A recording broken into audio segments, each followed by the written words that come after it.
नमस्कार। सबसे बड़ा सवाल देख रहे हैं आप, मैं हूं आपके साथ पूजा। 22 जनवरी 2024 का इंतजार हर किसी को बेसब्री से है, क्योंकि इसी दिन रामलला अयोध्या में बन रहे भव्य और दिव्य राम मंदिर में विराजमान होंगे। जैसे जैसे तारीख नजदीक आ रही है, तैयारियां भी जोरों शोरों से हो रही है। इसी बीच पीएम मोदी से जुड़ी एक बड़ी खबर सामने आई है। खबर है कि प्राण प्रतिष्ठा वाले दिन प्रधानमंत्री नरेंद्र मोदी अस्थायी मंदिर से रामलला की मूर्ति अपने हाथों में लेकर गर्भगृह तक आ सकते हैं, जिसके लिए पीएम मोदी अपना प्रोटोकॉल भी जोड़ेंगे। रामलला की मूर्ति के साथ वो 500 मीटर से ज्यादा की दूरी पैदल तय करेंगे। खबरों की माने तो इस खास पल में पीएम मोदी के साथ यूपी के सीएम योगी आदित्यनाथ और आरएसएस चीफ मोहन भागवत भी होंगे। और जब से ये खबर सामने आई है, विपक्ष के अंदर बेचैनी बढ़ गई है। तो आखिर प्राण प्रतिष्ठा को लेकर क्या है पीएम मोदी का प्लान, इसी सवाल पे चर्चा करेंगे। मेरे साथ स्टूडियो में मौजूद हैं कैपिटल टीवी के editor in chief doctor Manish Kumar. Doctor साहब, बहुत बहुत स्वागत है आपका। धन्यवाद। प्राण प्रतिष्ठा को लेकर क्या है तैयारी? देखिए, जब से ये खबर आई है, मैं तो ये सोच रहा हूं कि किस तरीके से कलेजे के ऊपर छुरी चलेगी विपक्ष के। क्या वो नजारा होगा और कैसे anti Modi leaders, political parties, ये झोला छाप एनजीओ वाले, ये आर्टिकल लिखने वाले और दलाल पत्रकार सोशल मीडिया पे आजकल थोड़ा ज़्यादा ही उछल कूद जो कर रहे हैं बंदरों की भांति, कैसे कलेजा उनका जो है कटेगा। 3-4 चीजें होंगी। 500 मीटर, रामलला की मूर्ति ज़्यादा बड़ी नहीं है। प्रधानमंत्री मोदी अपने हाथ में ऐसे लेकर के 500 मीटर जो वो पैदल चलेंगे, इसको आप इस तरीके से, हम लोग पूर्वांचल में कहते हैं कि विरोधियों के छाती के ऊपर पैर से रौंदते हुए वो 500 मीटर आगे बढ़ा जाएगा।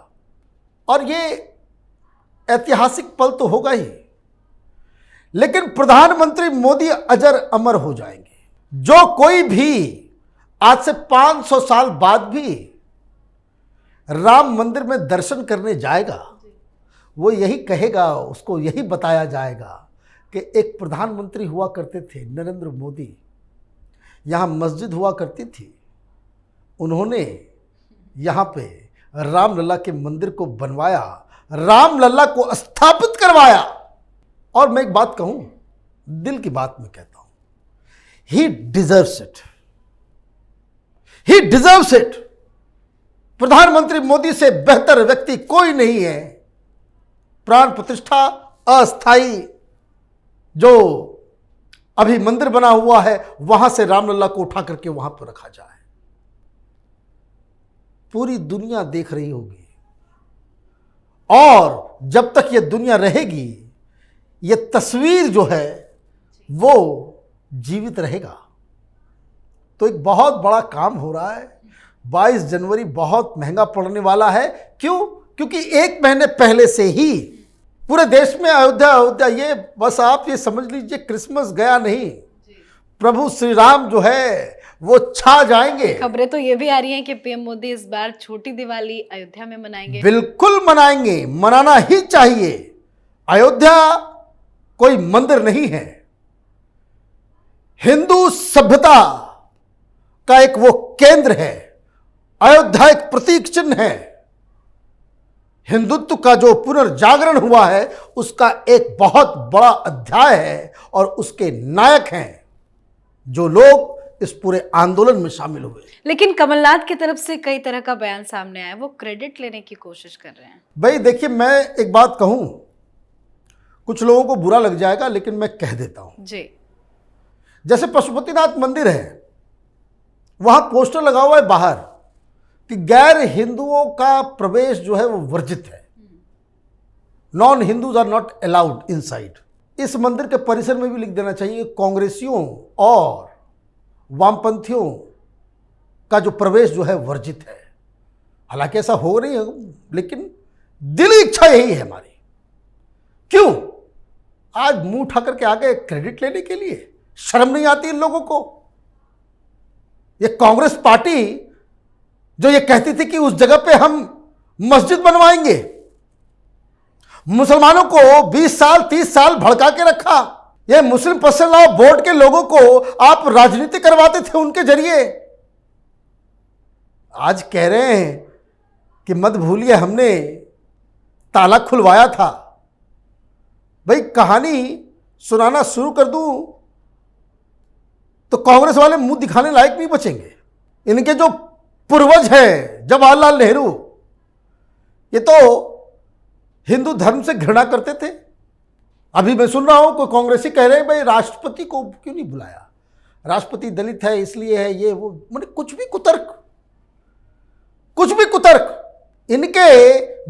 इनका जो विचारधारा विहीन राजनीति है उसके ऊपर बुलडोजर चलने वाला है। पता ही नहीं है कांग्रेसियों को किधर जाना है।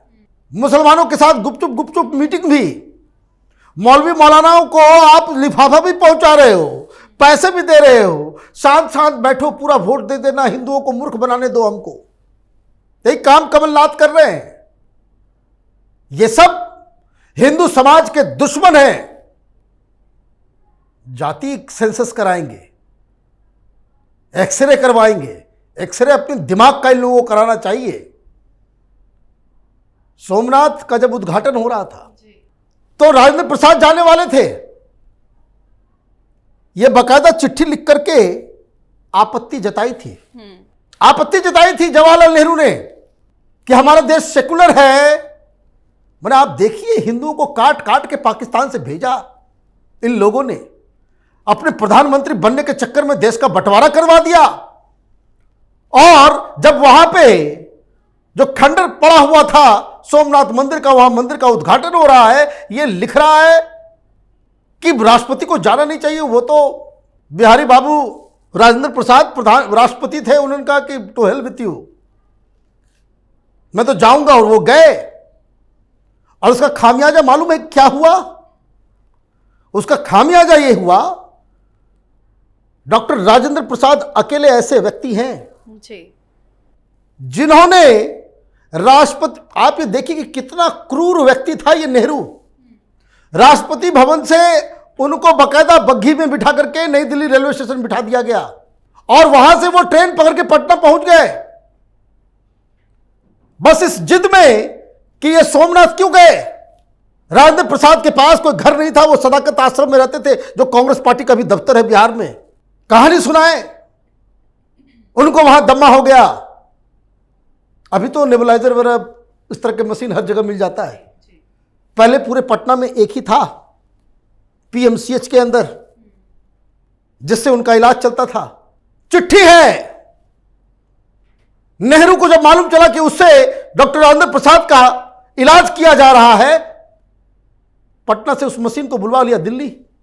मेमार्स है, जेपी ने लिखा कि नेहरू ने सोमनाथ मंदिर क्यों गए, उसके लिए डॉक्टर राजेंद्र प्रसाद को जो प्रताड़ित किया, और जब उनकी मौत हुई तो तमाम लोगों को कह दिया कि भाई नहीं, आप नहीं जा सकते। सर्वपल्ली राधाकृष्णन थे राष्ट्रपति, पटना में उनका अंतिम संस्कार हो रहा था। अचानक से प्लान बना लिया राजस्थान में जाने का, गवर्नर को जाने नहीं दिया, जबकि गवर्नर उस समय डॉक्टर राजेंद्र प्रसाद के बड़े मित्र थे।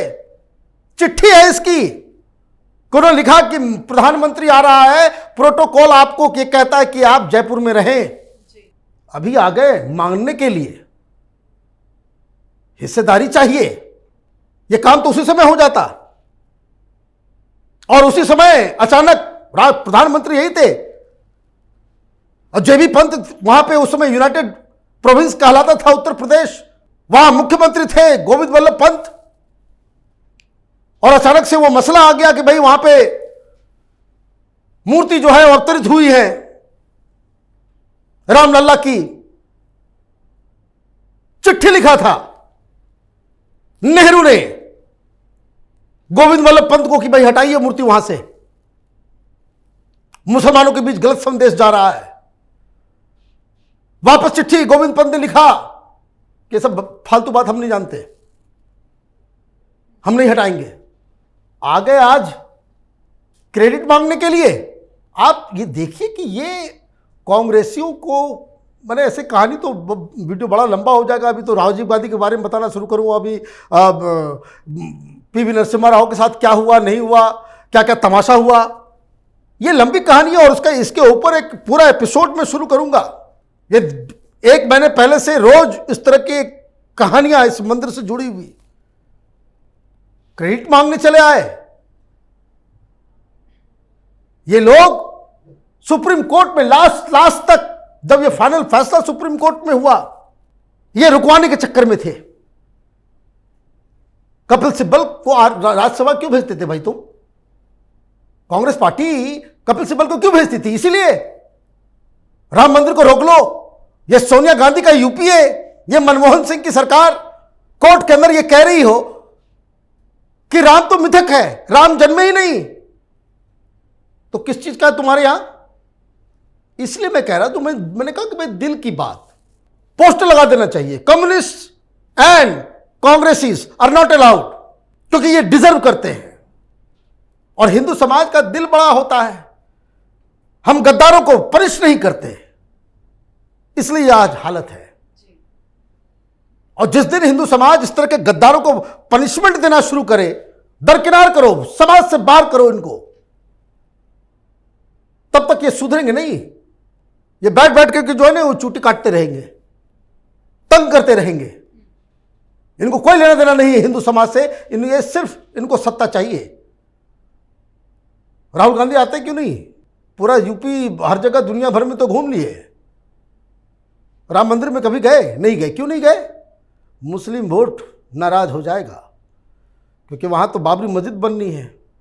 देखिए बहुत सारे ऐसे लोग हैं कि बोलते कहते हैं, ताल ठोक के कहते हैं, कभी नहीं, 50 साल के बाद फिर वहां बुलडोजर चलेगा। और वैसे वैसे लोग कांग्रेस में हैं और इनको हिस्सेदारी चाहिए, क्रेडिट चाहिए। तो खैर बोलने के लिए बहुत सारी चीज है, लेकिन एक बात के लिए बड़ा अच्छा लग रहा है, प्रधानमंत्री मोदी जब हाथ में लेकर के रामलला को वहां पर स्थापित करेंगे,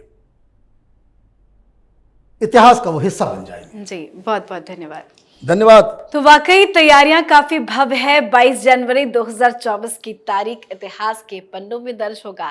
इस कार्यक्रम को भव्य बनाने के लिए कोई कमी नहीं छोड़ी जा रही है, हर एक चीज का काफी ज्यादा ध्यान रखा जा रहा है। तो वहीं बीजेपी के प्लान से कांग्रेस पार्टी में बेचैनी देखी जा रही है। राम मंदिर को लेकर कांग्रेस पार्टी अब मैदान में कूद पड़ी है, क्रेडिट लेने की कोशिश की जा रही है। इस पे आप अपनी राय कॉमेंट करके लिखें। देखते रहिए कैपिटल टीवी। नमस्कार।